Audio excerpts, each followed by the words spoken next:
Jürgen Odenius, head of global macroeconomic research at Prudential Fixed Income, talked to the street about the ongoing European debt crisis.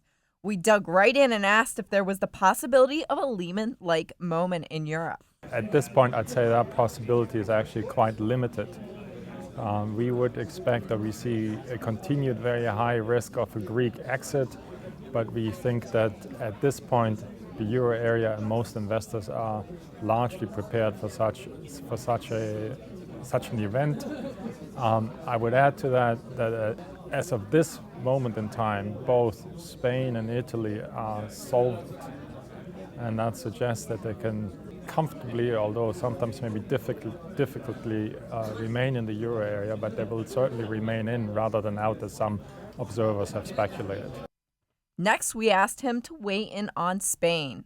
I'm concerned about whether Spain can pull out of this, simply addressing the banks, and whether the other issues that are there will not hold back Spain and hold back Europe. In fact, I believe that the Spanish government, unfortunately, has lost a great deal of credibility. It's confronting some major fiscal issues. It's also looking at some major growth issues. And all of these issues combined with the banking issues, I think would suggest to me that Spain, more likely than not, will sooner or later end up in a broader type of macro arrangement, such as an IMF EU-led bailout that we have seen for Greece and some other countries in the periphery.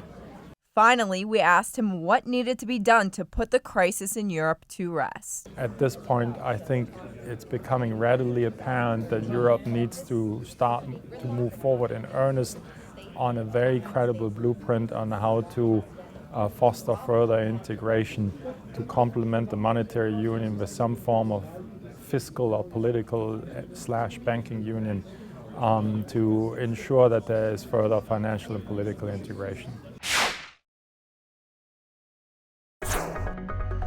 This market is fueled stock by pickers market. Stocks have rallied this year. We're coming into a Monday where we're going to